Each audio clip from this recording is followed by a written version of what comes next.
Relax, man. Relax. Huh? That's all right. I like it here. Yeah. Cool. Carry on. So Israel, congratulations on the big win. Now that you've had a few moments to sort of let it all settle in, how does it feel to be the UFC middleweight champion, undisputed? I haven't had a shower yet.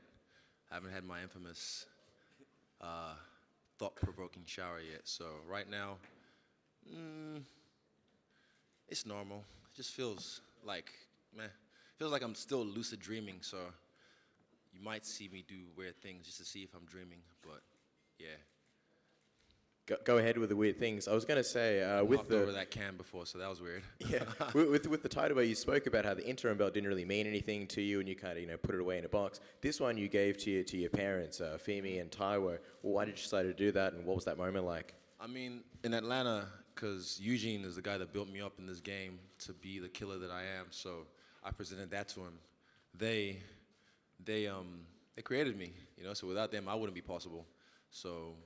Yeah, the other belt, I put the New Zealand flag on it. So this belt, I'm gonna put the Nigerian flag on it. Just looking at the fight, how do you sort of reflect that on that one? And also, would you say this was one of the easiest fights when you compare some of the other ones you've had here? Who did I tell? Like, it's probably one of my toughest tests, but I'll make it look easy. Who did I say that to? Yeah, exactly. I told you guys, I'll make it look easy. And, fuck, man, I don't know. Yeah. It's crazy. Like sometimes, like I have to pinch myself and just be like, like that really happened? We just did that. Yeah, it's crazy. Like you guys see me. Like you recognize Stars Submission Radio from the jump. So you saw me. You knew what my potential was. And I know you're Aussies. I know you guys like Whittaker as well. But I appreciate the love and support throughout the times because you guys still give us a platform. Appreciate it. Would you say this was your star-breaking moment? People have sort of compared you to Conor McGregor and things like that with the entrance and obviously in the stadium. No one is doing anything like I'm doing. This is a 60,000-seat arena. People, after seeing that entrance, I bet you the green-eyed monsters were like, I fucking hope this guy loses. I fucking hope. I saw some of you in here as well. Oh, this asshole. Look at him. Thinks he's the fucking man. I hope he loses. I hope he gets flatlined. Because that's just that. It's ingrained in us. It's this tall puppy syndrome. It's this jealousy that when you see someone shining, you feel like it takes away from your own shine. I'm like, look, I can't dim my shine just because some people feel uncomfortable. Everything went full circle tonight. I danced with some of my day ones, my guys, not even day -5s, guys that I've known from way back. Jay, I used to look up to him, back in Rotorua. Jesse, I taught him how to dance, and now he's just taking it and run with it. And to have them, set the tone for me and just have fun. And like I said, when I'm having fun, I'm the best in the world. So I was having fun. And when I saw him walk out, it was too intense. And you can't fake that shit. You can put your hoodie over your eyes and all you want. I can smell it's pheromones, to start. I can smell it off him. I was like, he's not with it. And he was doing the right moves, but there was no feeling behind it. So I saw everything coming. He hit me a few times, but like I don't like getting hit because not that I'm a bitch or I'm not tough. I am, but it's not smart. But yeah, I just showed you guys I can take it and give it as well, apparently, because I have no knockout power and I got pillow hands. Boo-hoo. 2 more quick ones and then I'll pass the mic on. Just a couple of little things. There was a moment, I don't think it was broadcast, but Robert Whittaker, after you dropped him in between rounds or when the next one was starting, he winked at you. I'm wondering what was going through your mind when you saw that. And also I looked at him like after the round was about to start. He's looking at the TV. I was like, don't look there, look at me. You got to worry about me right now. That's done. Like, that's what I was trying to say to him. Like, that's a moment past. Because I could have, like, rested my laurels and be like, oh, yeah, I dropped him. I'm going to rush him now. No. He's a beast. If I try and fight dumb and think, like, I'm going to go for the finish now, he could catch me and lay me the fuck out. So I was like, nah, don't focus on that. Focus on me. I'm your problem right now. Don't be looking at the TV. What? Drop me. Like, I don't know. Yeah. What did you write in your book when Bruce Buffer was introducing you? When you talk about anime, you ever heard about the anime called Death Note? Anyone? Hands up? Yeah, so he's the Grim Reaper, right? I have a Shinigami with me, and I just had to write his name because I was like, he's not going to last. I just wrote his name in the Death Note, and those who knows the rules of the Death Note, they know there's a certain time frame that after your name's written in the Death Note, the Shinigami will get you. So, yeah, it is what it is, and it happened as it's supposed to be. Just last one. Obviously, you had that moment with Paul Acosta afterwards. Oh, my bitch. Yeah, is he definitely the next? Because you've talked about John Jones, Mitch, and when could we see that fight potentially? I don't know. I have my people call their people. Right now, I'm Hollywood now, Esther. I'm Hollywood. Right now, I just nothing set in stone. I'm just feeling it. But I like that fight because the casuals, they're dumb. They see a beefed up beefcake like that and think, oh, that's the guy. I'm still all hype, by the way. I'm still all hype. Don't worry. I'm just the hype train. Yeah, so they'll see that and think that's the guy. That's the guy. They just want to see me lose, but they're going to be waiting for a long time. Israel, I wanted to ask you about the motivation for that entrance. I mean, as you said, it's going to bring on haters. There's no question about it. It's also giving you something else to think about and worry about other than, a championship fight. I told you, I'm a dancer. I'm an entertainer. Like, I don't have to worry about it. We came up with that on Wednesday. I tried to do it at the Silver fight in February, and the UFC were like, no, we can't have that. I was like, oh, fuck you then. And then this fight, this is my show. I'm headlining this bitch. So I was like, no, I'm going to do it my way or no way. Like, who else on this kind of stage is going to do that before they go and whoop some ass? It's no one. I think James Tehuno is the only one that's ever done it, from what I can remember, with the Men in Black intro, and Anderson Silva did it in Pride with his Michael Jackson shit. But like, this is, I showed you guys. If I could sing, trust me, Justin Bieber wouldn't even have a job. But you don't want to hear me sing. But yeah, like, you got to realize this is the spectacle, man. This is a big stadium. I had to give them a show and set the tone. And there's no one like me, like no one. As the fight was unfolding, talk about what you were seeing and what you thought. I mean, he was very aggressive coming after you, but it seemed like you were evading him pretty well. I mean, how was the fight unfolding, and what were you thinking? I knew he was gonna start fast, and I knew he falls over himself a lot, And what makes him great, like my coach said, what makes him great makes him really vulnerable and susceptible to a lot of things. And there was a few shots I almost caught him with. There was one time he threw the oblique kick for like maybe the third time, and I used my counter that me and Carl Van Roon drilled like multiple times. It didn't hurt me, by the way. It looked like he hit me, but what I was doing is just bending my knee, not triple C, just like bringing it in so I can, like, when someone tries to attack you, you take it away. So yeah, it didn't hurt me. My knee's fine. But yeah, I knew he was going to start fast, and I just had to take my time and slow cook him. The end of round one, I think it was a little bit confusing for some people because it was so loud we couldn't really hear a bell or a horn or anything. Did you know what was happening then in round one? Did you think the fight was over? I thought it was over for a split second, but then I don't know if I heard. I think I heard the clapper, so I was like, okay, maybe it's end of the round. But because when the referee jumped in, I thought it was over because I saw his eyes. Slow, like I saw it happen, and I was like, "Oh shit!" But next time I'm not gonna do that. I held my fist up, but that's stupid. I should have punched him till the referee actually jumped on him. But yeah, I guess the ref saved him in that one. But maybe it was the end of the round. I don't know. I have to watch the tape again and properly assess it. As for round two, yeah, like I said, he was looking at the screen, and I was like, "No, you got to worry about me." And as you were celebrating, it looked like you scaled the fence. I know you said your options are open right now, but it looked like you had a message for Paulo Costa. What was said there, and why take that moment to address him? I mean, rather than just enjoy it yourself. And I enjoyed it myself. I definitely enjoyed it. But, it sells the next fight. It sells the next fight a little bit. But at the same time, he's a bitch, and he's my bitch, and I want to make him my bitch. So that's why I did what I did.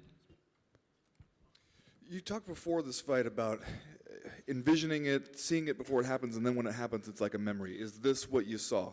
Deja vu. You can, those who were in here setting up last night or yesterday evening, I came here with my crew, and we rehearsed the entrance, and I did it probably about 4 times or 5 times, and I did the whole walkout, and I visualized everything, and I did the whole prep point thing, and I stepped in the cage, and I claimed the space, and I did that about 4 or 5 times, and I also did the win, the victory. Like just visualizing it, and I imagined the whole place lit up with people and loud cheerings and boos and people by the side, what they're saying to you, and just practicing it. And amazingly, when I got to the prep point again before the walkout, it just felt even more deja. There's levels to this shit, man. It just felt like, man, I just did this shit yesterday, which I did. So I was so relaxed. You saw me doing the Carlton when he was coming out. That was a nice song. I like that track. I was relaxed, and I could just see he was too tense. But some people like to be that way when they fight. That's cool. I just like to flow. I like to have fun with it. A lot of times when you're talking, you seem like you talk in the same language as the fight fans and the fight media, talking about the casuals and Triple C bending the knee and stuff I'm like just that. a fan at the end of the day. I'm just a fan. I've said this. I can rattle off some shit from back in the day, but I'm just a fan. I just don't I've never, ever since they fucked me up on EA Sports and made my body like Chad Mendes, I've never touched that game. I've never. You need to get me in the studio, do the proper scan, get my proper question mark kicks and everything. So I don't fuck with that game. All I do is play it in real life. Yeah, but I'm just a fan. I'm just a casual fanny troll.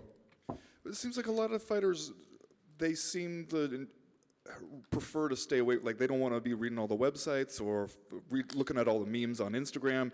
And you seem like the exact opposite. I mean, do you think that there's a reason for that? It's only because it's fight week. You got a lot of time on fight week, so it's fun, and that's what makes my thing on Instagram. What do you call it? My engagement on Instagram. Like I think the average athlete is 2%. Mine's like 8 or 9%, and it's just fun. Excuse me. I gotta pass the time somehow, so I just go back, not back and forth in a bad way, but sometimes I just talk to people online and.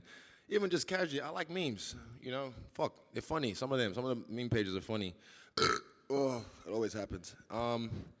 Yeah, I'm just a fan, man. Lastly for me, Rob was here earlier and he was saying, hey, I felt like I was doing well right up until I wasn't, and that we play a game of, like a tightrope walk here where it could happen to either guy. Did you feel like that? Like there were times where maybe he was close to catching you and you caught him instead? He grazed my lip once. He whizzed past a few times, but I always established my distance. So I never felt in danger. And I said, leading up to this fight, fear is not real. Danger is real, and I'm a dangerous man. I was the danger. Yeah. Yesterday, after the weigh-ins, we spoke to your family, and they spoke about how proud they are of you. And the moment when you got up on the scale, we saw you got almost a little bit emotional when you saw them there. And your mum was talking about how she wanted you to become an accountant, how obviously it's a family of professionals, but how much they've backed you going through this career. What does it mean to now be the champ? I know they're here in the room right now, and you sort of handed them that belt in the octagon. Sort of talk us through how that felt for you, being able to do that. It was just cool. Like, I've done it before in Atlanta with Eugene, so to prostrate, and hand them the belt, like, just to present it to them, it's like my two creators. Eugene created this beast, and they created this human. So, yeah. Just speaking of Eugene, I mean, just quickly, he's a guy that doesn't get as much credit as I believe he deserves. He had a big night tonight and a big weekend altogether. Three-peat. I told them, man, we did it in February. Me, Kai, and Shane, we did the three-peat. We repeat the three-peat tonight. What does he mean to you? You trying to make me cry? I don't want you to cry, but I just go want to... He means a lot to me. I'll take a bullet for that man. And just finally, I mean, how good does it feel to see Dan win against Al and Brad win? We saw in the back you were celebrating when Brad won, and everybody was jumping around from the team. Never mind. Go ahead. How did that feel to see that? Yeah, Brad's fight, trust me, this is his first UFC fight. It's not as, you kind of have to adjust sometimes. Different folks, different strokes, but he showed you his mana. He showed you, like, he's from Christchurch in New Zealand, and with the earthquake, see how they rebuild. They're strong people. Quake City's his name. That man don't fold. That man loves a fist fight. Dan. Yeah. Dan's just a superstar in the making, and I'm glad he did what he did tonight on this stage. And I didn't hear his post-fight speech, but I heard 2020 at the end, but I heard it's Dustin Poirier, so I'm looking forward to that. I think that should headline Spark Arena in Auckland next year. Izzy, congratulations on the victory. Dashmel. You're in the catbird seat. Paulo Costa came here because he wants to face you next. You said in the octagon you'd face him. You just addressed John Jones. You guys have been beefing on Twitter. Who? John Jones. No, I don't want to talk about him anymore. I'm over him. The question is, your decision-making for the next fight. Will it come down to legacy I'm looking at or making money? The division. It's fuck money. Money will come. I don't chase money. Money chase me. It's about legacy. It's about moments. It's about being an icon. I'll do what I do and the money will flow. Doing this game, I never did it for the money. Trust me, we're going to talk. But I never did it for the money. I'm doing this for legacy. I showed you guys tonight I can do things that no one else has ever done. From the walkout to the fight itself. It was perfect for me and my team. And yeah, I'm not doing this for the money alone. I love the money, don't get me wrong, and the money love me. But legacy, history. Thank you. Just one quick question. You mentioned in the pre-fight build-up that you were sitting in the nosebleed section watching the Ronda Rousey fight. Here you are now. You've just fought in front of an even larger crowd than that. You're now the unified champion. Did your vision play out exactly as you imagined? Tell us about it. Yeah, exactly as I imagined. There's always variables in the way and whatnot, but in that cage, even backstage, I was so calm. I was like, why do I feel this calm? Even Dan was so relaxed. You know, I was like, fuck, should I be this relaxed? But I think I just used my energy properly. I used my chakra properly, and I was able to just control it and channel it at the right moment, which was in the cage. Izzy, after February, your fight in February down here, mate, I asked you about Africa, and I think you can pretty much call your own shot now. So the question is... Shot caller. The question is, mate, do you pick Africa or do you pick New Zealand? What do you mean? Well, where would you fight next? Where Right would you- now? Yeah, Oh, if you could definitely pick. New Zealand. Oh, I don't know. I don't know. You're trying to be that guy. First of all, what was I trying to say? For me, the UFC Africa has to take some time. It's not going to be next year. It's going to take some time because even right now, I wouldn't. Honestly, it would have to either be somewhere like Morocco because the leadership and the corruption where I'm from, people will try. It'll be too much, you know. Like there's just too many red tapes to get through. You know, when I went back there, I saw there's so much fucked up shit happening up in the politics and whatnot. I don't want to get too much into it, but yeah. What would I fight next? I don't know. Probably Vegas or New Zealand. I don't know. But I want Dan to headline Auckland, the next Auckland show, and don't do that again. If not, yeah. Israel, 2.5 years ago, you were competing in kickboxing. You got knocked out by Alex Pereira, and now you're the undisputed middleweight champion of the world with an 18-0 perfect record. If that fight had gone differently, do you think you would be here? Yes. Yeah, definitely. I mean, it definitely showed me, you know, my character, my fucking hold up, my phone's buzzing out of my mind. Go away. It definitely showed me, you know, my grit, my will. Like after that fight, I realized, look, my dog still loves me, my coaches still love me, my parents still love me. You know, the sun will rise again the next day, and so did I. And here I am. I've risen like a phoenix. Are you the biggest star in the sport right now? What do you think? It's subjective. I can't say that about myself. It's subjective. You might not like me to think I am, but yeah, if you want to say that, go ahead.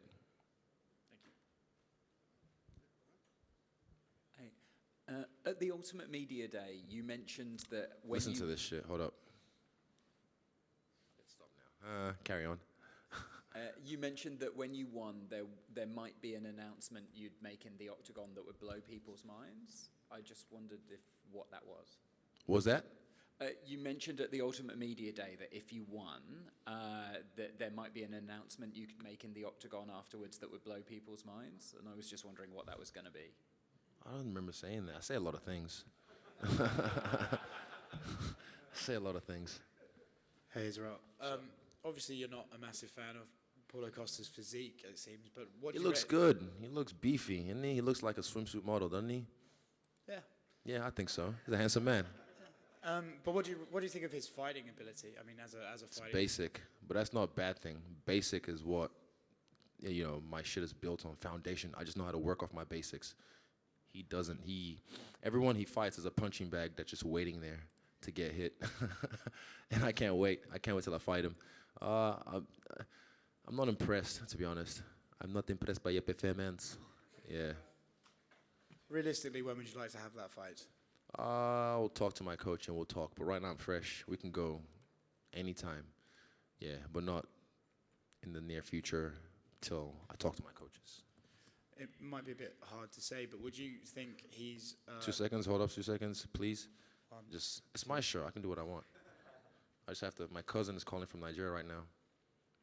Say hello from me. Olumide Sugar, what's happen? It's my guy. Wait, why we late? You're on TV now, Joe. You don't know. Shout out Monty for me, okay? What to you? He's a little bit tiddly. Hey, Mark Bay later, Monchi Shegon. I love you. All right, I'll call you later, okay? All right, peace. Olumide Sugar. He's been blowing me up. Wagwan. Do you think, I forgot, Paulo Costa is a tougher challenge for you than Robert Whittaker, or do you think Fuck no. Okay.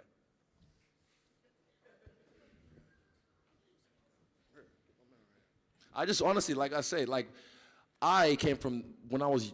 That's why Anderson Silva really changed my mentality about martial arts. Jackie Chan first did, then Anderson Silva, because I had the idea of, I think it's just something that's been infused through Hollywood, that you gotta be this jacked Rambo motherfucker to be a fighter and be a tough guy, because that's what you see in movies, that's what you grow up watching. So everyone still sees that, and it's just embedded in them that they think that's a bad motherfucker, or that's the guy. It's like, nah.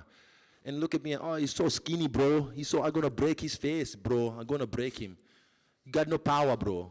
Well, I don't need power. Everyone has power. I have precision. Izzy, when I was speaking, sorry, over here. Hi. When I was speaking to you in the lead up to this fight, you kind of referenced Demetrius Johnson and Anderson Silva as people that you wanted to be as great as, or even surpass.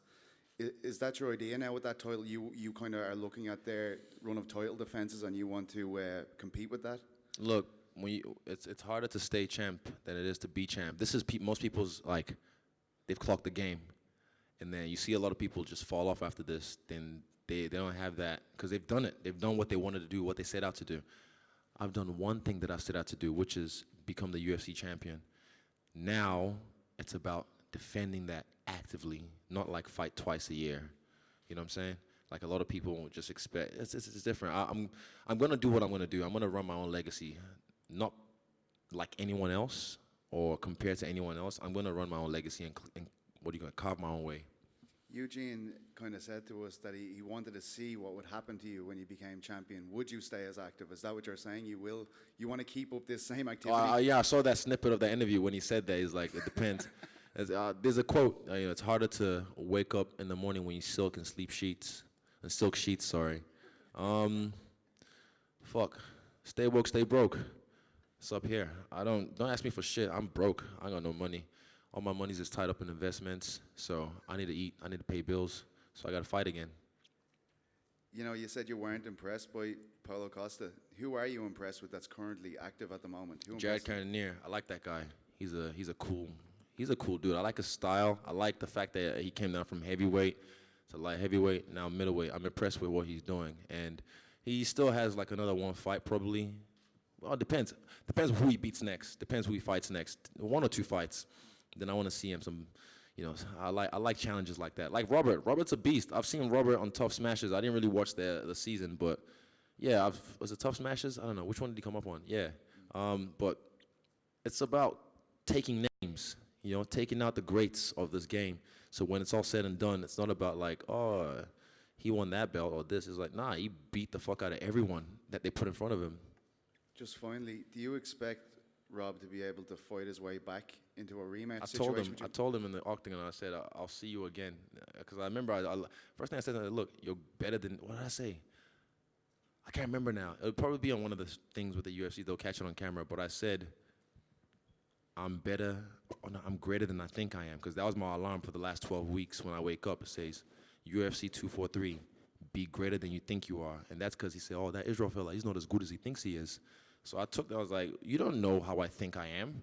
I'm great. Like, you don't know me. So for someone to try and tell me how to be me, I don't know, it's not personal, but I just kind of use that as like a little fuel. So I just told him, like, I'm greater than I think I am, and so are you. It's like, I don't know. And I said, I'll see him again, definitely. Like, he'll definitely work his way up. And he said, probably in 2 fights, I'll see you again. All right. Thank you, Izzy. Are we done? Oh, that was fun. Smoke or break?